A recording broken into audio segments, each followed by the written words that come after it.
კიდევ ერთხელ ბათუმელების პირდაპირ ეთერში.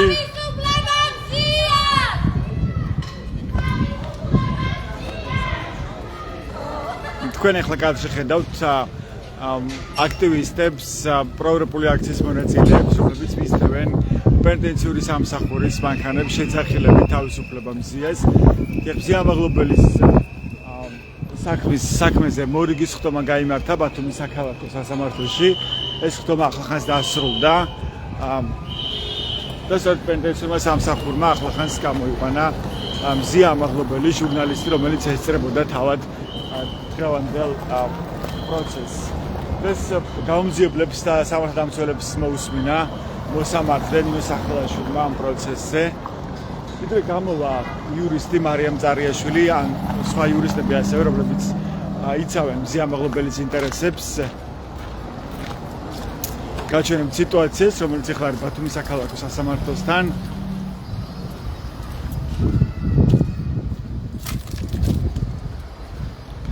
ამ ეტაპზე ბათუმის საქალაქო სასამართლო ისმენს პროკურატურის მხარის მოწმეებს, პოლიციელებს და გამომძიებლებს.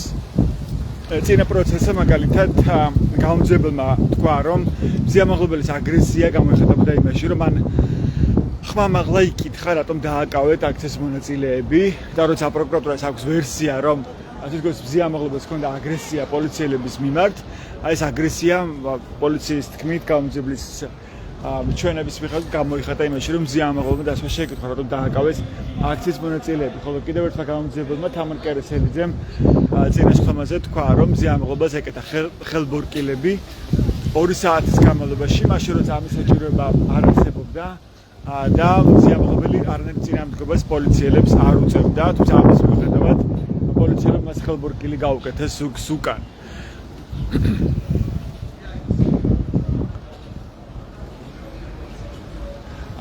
საუბარი ასევე იმაზე, რომ მზია მაღლობელი საუბრობს არაადამიანურ მოპყრობაზე მისი დაკავების შემდეგ. ჩვენ ვნახეთ ვიდეო კადრები და თქვენ შეგიძლიათ ნახოთ ეს ვიდეო მტკიცებულება, როგორ აგინებს მზია მაღლობელს და ემუქრება სისხლისამართლის წესით დაკავებით ირაკლი დღებუაძე ბათუმის პოლიციის უფროსი, ხოლო მზია მაღლობელის თქმით დაკავების შემდეგ პოლიციის დეპარტამენტის შენობაში ირაკლი დღებუაძე მას სახეში შეაფურთხა.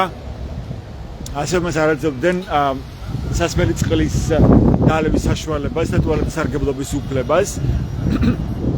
ამ არაადამიანური შემთხვევაზე არაბის პასუხი არ უგია ბათუმის პოლიციის უფროსის ირაკლი დღებუაძეა.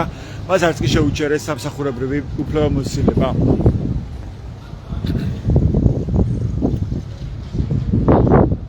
დღეს რაზე ისაუბრეს გამომძიებლებმა, რომლებიც მოწმის სახით მისცეს ჩვენება ბათუმის საქალაქო სასამართლოს, ჩვენ ამის შესახებ ვთქვა ადვოკატები, რომლებიც გამოდიან რამდენიმე წუთში ამ ახლოს პერიოდში და მოგყვებიან ამის შესახებ, თუ რა მოისმინეს დღეს სხდომათა დარბაზში. მოწმების ამოწურვის შემდეგ და ამ ეტაპზე, როგორც გითხარით, პროკურატურის მოწმეებს უსმენს სასამართლო, ფედერაციის მხარის ჩვენების მოისმენს სასამართლო. პროკურატურის მოწმეებს შორის კი არის ირაკლი დღებუაძის ბათუმის პოლიციის უფროსი, რომელიც ცილის გაწვნის გამო დაზარალებულად მიიჩნია პროკურატურამ. და მას არ უგია პასუხი მზაალდობის გამო, რადგან საუბრობენ საპროტესტო აქციის მონაწილეები, მათ შორის მზია მაღლობელი, რომელიც პირველი ქალი პოლიტიკური პატიმარია საქართველოში საბჭოთა კავშირის დაშლის შემდეგ. კაპიტანი მაია, თქვენ მინდა რომ ჩაგწეროთ ბათუმელების პირდაპირ ეთერში, ვინც ვერ ედევნა თვალით დღევანდელ სასამართლო პროცესს, რა თქვენს დღეს მოკლედ რო უთხრათ ჩვენს მაყურებელს გამომძიებლებმა.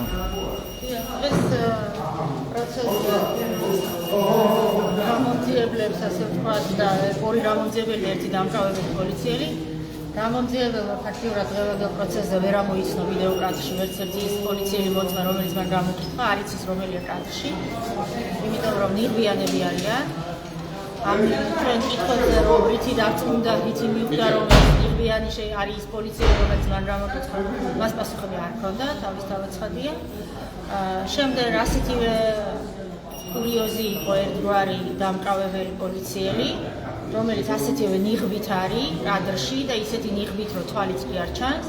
შეუძლებელია მისი იდენტიფიცირება, ჩანს მხოლოდ უკნიდან, რაღაც კადრში და ამიტომ ემართხოვა რაიარე უკნიდან, აბა რომ უნდა ვიცნოთ. სხვა არაფერი მაიდენტიფიცირებელი მისი ამ საქმეში არ არის წარმოდგენილი. გარდა ამისა, თვალნათლივ ჩანდა და დაადასტურა, ანუ ჩვენ აი სრულ მოწმეები და პირდაპირ იმაშიც კი ვერ ჩამოყალიბდნენ ხელბორტილი ვინ დაადო, ანუ წინა გამომძიებელი ყვებოდა სხვა რამეს რომ დაადო თავად და მესამე სართულზე, დღევანდელმა მოწმემ გამოგვიცხადა რომ დაადო თავად ხელბორტილი და პირველ სართულზე, რომ ის საგამოძიებო მოქმედებები რაც მართლა არ ჩატარდა მესამე სართულზე, ამან თქვა არა ჩატარდა პირველ სართულზე და მე იქ ვიყავი მოკლედ ეს ძალიან ანუ გამოდის რომ ურთიერთსაპირისპირო ურთიერთგამომრიცხავი ჩვენებებია გამომძიებლების ჩვენებები. სიყალბეს ესახლავს ყოველთვის, რაც არ უნდა ამეცადინო ასეთი მოწმე.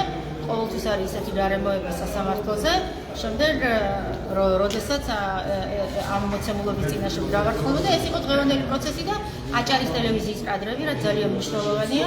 ჩვენ ვეცადეთ რა მოგვეკვეთა, ვინაიდან მრავლდება მხოლოდ 44 წამიანი ვიდეო აქვს წარმოდგენილი და მრავლდება ვალდებული იყოს სრულად წარმოედგინა ეს ვიდეოები, იმიტომ რომ ამ ვიდეოებში ჩანს, რომ არაფერს არ აშავებს მზია, ჩანს სხვებს რატო აკავებენ და რის გამო რომ უსაფუძვლოდ აკავებენ. და მანიფესტაცია არ გაცდენილა კანონით დადგენილ ფარგლებს. ეს არის ადმინისტრაციული დაკავების შემდეგი პერიოდი, ხო? მანამდეც და დაკავების შემდგომი პერიოდი, სადაც ჩანს ასევე ბატონი ბრეგუაძე, რომ მას სახეზე არანაირი სიცოცხლე არ აღენიშნება, მაგრამ გამოძიებამ წარმოადგინა მხოლოდ 44 წამიანი. თუმცა სასამართლოს განჩინებით მას უნდა ამოეღოს სრულად 11-12 იანვრის მანიფესტაციის ამსახველი ვიდეო კადრები, მათ შორის შავი მასალა. ან განჩინების მიხედვით ამის უფლება ჰქონდა გამოძიება. უფლება კი არა, ამის ვალდებულება ჰქონდა, ამის არ გაკეთება, ეს არის სასამართლო გადაწყვეტილების შეუსრულებლობა, რაც არის დანაშაული. ამიტომ ჩვენ მივმართავთ გენერალურ პროკურორს და მოვითხოვთ გამოძიების დაწყებას, ვინ არ შეასრულა სასამართლოს გადაწყვეტილება აჭარის ტელევიზიის შესაბამისმა თანამშრომლებმა, რომლებმაც თითქოს და მხოლოდ 44 წამიანი კადრი მისცეს გამოძიებლებს, თუ თავად გამოძიება. ანუ გამოძიება რა მოხდა დაიწყო სასამართლო გადაწყვეტილების შეუსრულებლობა? იქ რამდენი წუთიანი მონაკვეთზე განჩინება? 44 წამიანი ვიდეო კადრია წარმოდგენილი. და რამდენი ითვალისწინებდა, რამდენი უნდა ამოიღოს? სრულად სასამართლო განჩინებით უნდა ამოღებული იყოს სრულად კადრები, რაც არის აჭარის პოლიციის დეპარტამენტის წინ მიმდებარე აქციას, რაც კი ასახავს და ასეთი კადრი ჩვენც ვიცით და ყველა მიცის რომ აჭარის ტელევიზიას აქვს უამრავი ლაივი, დღესაც არის ეს კადრები, აქამდეც იყო, მაგრამ ჩვენი საქმის მასალებში დებს მხოლოდ ეს კადრი 42 წამიანი, სწორედ იმიტომ, რომ არ იყოს ის მტკიცებულებები, რომ მანამდე არც სხვა ვინმე აშავებდა რამეს და პირიქით სტილების რამ აკავებდნენ, მაგალითად ციელა ქათამიძე, სხვები და განსაკუთრებით თავად მზია ამაღლობელი. მისი ადმინისტრაციული წესით დაკავება. ეს კითხვებიც ჰქონდა გამოძიებასთან, რატო ეს კადრები, იმიტომ რომ მათ ევალებათ ყველა გამოძიება აწარმოოს სრულად ყოველმხრივ და ობიექტურად. არა მხოლოდ მრავლდების ინტერესში, მათ ევალებათ გამოძიება ეწარმოებინათ ზია ამაღლობელის ინტერესში. ამიტომ გამოძიებამ გააკეთა ყველაფერი, რომ ზია ამაღლობელის ინტერესი არ გაეთვალისწინებინა და მხოლოდ მრავლდების ინტერესებში წარმოებინა გამოძიება. ამიტომ ძირითადად ჩვენი კითხვები ემსახურება. თავად გამოძიება რა გიპასუხა? რატომ არის აქ 54 წამიო? გონდა მას რამე პასუხი ამაზე? მისი დაკითხვა გაგრძელდა ყველაზე დიდი ხანი და ყველაზე მეტად ცდილობდა ეს მოწმე გამომძიებელი, გაქცეული იყო ამ კითხვისგან, არაერთხელ დაუბრუნდი ამ კითხვას. დიდი დებატები იყო ამ კითხვასთან დაკავშირებით, იმიტომ რომ მან მიხვდა, საითაც იყო მიმართული ჩემი კითხვა, იმიტომ რომ მისი პასუხის მიხედვით უნდა განისაზღვროს ვინ დააშავა მან თუ აჭარის ტელევიზია. ამიტომ ძალიან ბევრი იწვალა და არაერთხელ გაიქცა ამ კითხვისგან, მაგრამ საბოლოოდ მისი კითხვების, ასე ვთქვათ, შედეგად, პასუხების შედეგად გავარკვიეთ, რომ მან თქვა, რომ აჭარის ტელევიზიამ მისცა მხოლოდ ეს 44 წამიანი ვიდეო, შესაბამისად აჭარის ტელევიზიამ თუ ეს ესია, არ შეასრულა სასამართლოს განჩინება. კიდევ იყო რომელიმე გარემოება, სიცრუე, ტყუილი, რომელშიც ამხილეთ დღეს გამომძიებლები? არაერთი იყო ასეთი გამომძიებელი მოწმეებს ვერ ცნობდა კადრზე, გითხარით დამყავებელმა პოლიციელმა სულ სხვანაირად მოყვა მზიას დაკავების გარემოებები და უქმის შეძენის და ბორტილის დადების სხვა გამომძიებელმა სულ სხვანაირად მოყვა იმან თქვა მე რა ვაკეთებ, ამან თქვა არა მე რა ვაკეთებ, იმან თქვა მე მესამე სართულზე რა ვაკეთებ, ამან თქვა არა მე პირველ სართულზე რა ვაკეთებ. მოკლედ ასეთი ძალიან ეს ნიღბების შემთხვევაში ობიექტოდ როგორ უნდა მოხდეს? ამ საქმეში იყო და კიდევ ბევრი იყო. როცა ნიღაბი უკეთია პოლიციელს საპროტესტო აქციაზე, ამას ობიექტოდ როგორ უნდა მოხდეს? მართლაც მისი ამბობს. სახელმწიფო უნდა იყოს პასუხისმგებელი, რომ პოლიციელები ასე უკონტროლოთ არ ინიღბავდნენ თავს და მე რა პირობითად ჩადიოდნენ რაც გაუხარდებათ იმას. სახელმწიფო უნდა იყოს პასუხისმგებელი, რომ თუნდაც საქმეში ამბობდეს, რომ ეს პოლიციელი არის ნამდვილად ეს არის ნამდვილად ეს. ამიტომ ეკითხებოდი მე გამომძიებელს, რამდა დარწმუნა აი ეს ადამიანი როგორ მოვიდა შენთან და როგორ გითხრა, რომ აი ვიღაცას ნიღაბი უახურია ერთ-ერთი ის ვარ მე. არითი დარწმუნდი, რომ ეს ის არის. ან ჩვენ როგორ უნდა დავწმუნდეთ დაცვა ამაში. ან სასამართლო როგორ უნდა დარწმუნდეს, რომ ეს არის ის, რომელსაც ანუ იდენტიფიცირებადი უნდა იყოს ყველა შემთხვევაში. გასაკვირველი არ შეიძლება გამამტყუნებელი განაჩენი დადგეს აი ამ ტიპის მტკიცებულებებზე, სადაც შეუძლებელია ამ მოწმეების უთხუარად იდენტიფიცირება. რა მოცემულობა იკვეთება ეხლა რა შევაჯამოთ, რის დადასტურებას ახერხებს პროკურატურა? ვერაფრის დადასტურებას ვერც აქამდე ახერხებდა და ეხლა მით უმეტეს ვერ ახერხებს.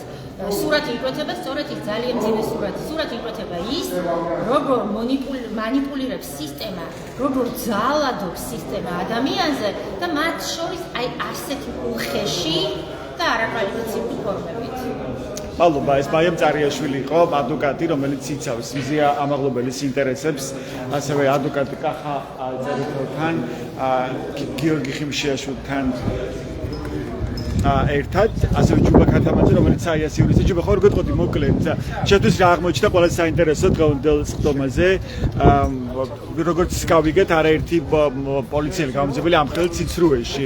თქვენთვის რა აღმოჩნდა ყველაზე მნიშვნელოვანი ამ სხდომაზე? კი ბატონო, უამრავ საკითხთან დაკავშირებით, უამრავ საქმესთან დაკავშირებით რა თქმა უნდა, სამი გამომძიებელი, სამი თანამშრომელი დაიკითხა, ორი იყო გამომძიებელი, ხოლო ერთი მართლმსაჯულის ოფიცრის თანამშრომლების უფროსი, ასევე გებუაძის მოადგილე.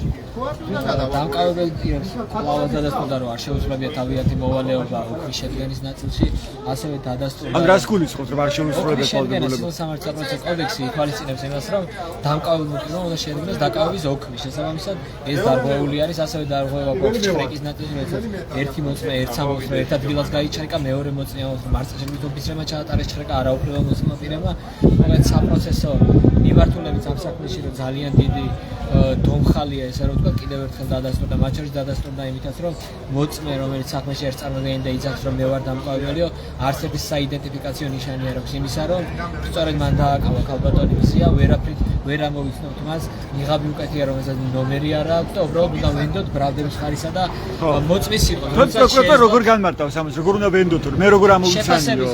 შეფასების ნაწილში შევაფასებთ ბრალდების ხარი ამას, თუმცა შესაძლებელი იყო, რომ მათ შორის ექსპერტიზაც ჩატარებულიყო და დადგენილიყო ის სახის ნაწილი, რომელიც უჩენდა, სწორედ ეს პიროვნება იყო თუ არა.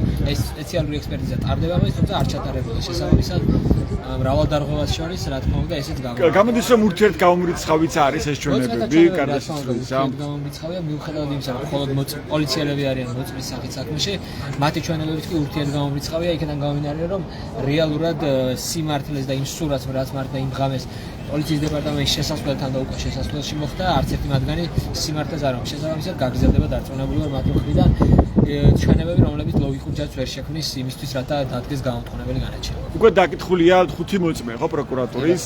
ამ ეტაპზე რა იკვეთება, რის დადასტურებას ახერხებს პროკურატურა? ცდილობს, რომ ერთი და იგივე ინფორმაცია მიაწოდონ ამ მოწმეებას სასამართლოს, თუმცა მას შემდეგ რაც დაცვის მხარე მათ ეკითხება გარკვეულ დეტალებში შედის, იმას ცდება, რაც ბრალდების ხარის პოლიცია არის, რა თქმა უნდა, თვალნათელი ხდება ყველასთვის, რომ არ არსებობს ის სიმართლე მათ ხარის, არ არსებობს ის სცენარი, რომელსაც მოგიყვებიან, რომელიც მართლა მოხდა.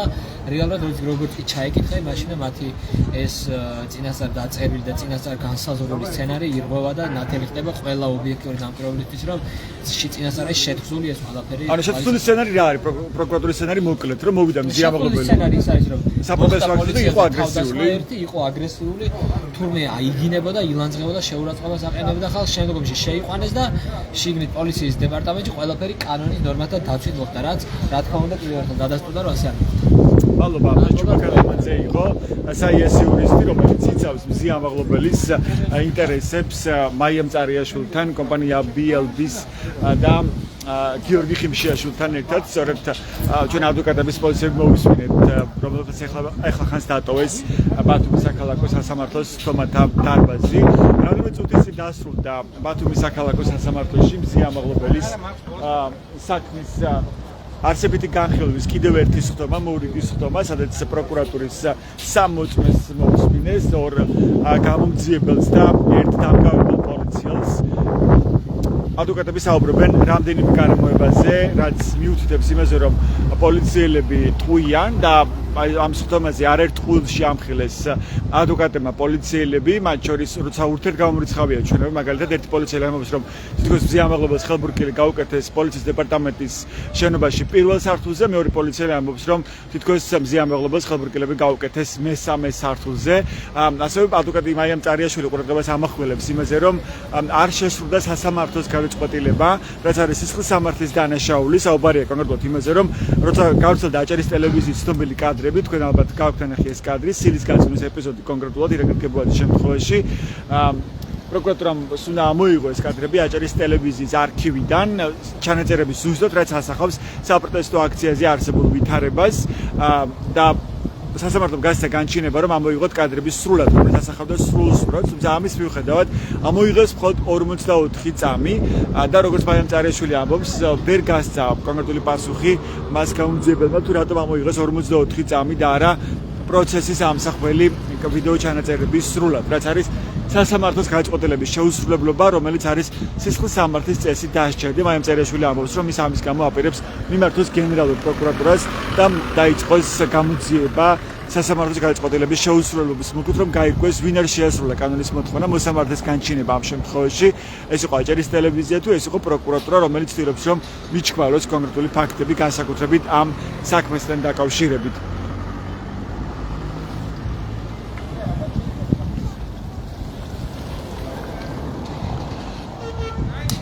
ასეთი იყო დღევანდელი სხდომა ბათუმის საქალაქო სასამართლოში თქვენ ეწვიეთ ჩვენს ვებგვერდებს ბათუმელები G-დან გაზეთი G და ჩვენ მოგყვებით უფრო მეც ამ პროცესის შესახებ თქვენ ასევე ნახავთ დეტალურ ინფორმაციას თუ რა გაჟღერდა ამ სასამართლო პროცესზე ასეთი იყო ბათუმელების პირდაპირი ჩართვა ამ დროისთვის მადლობა ყურადღებისთვის დროებით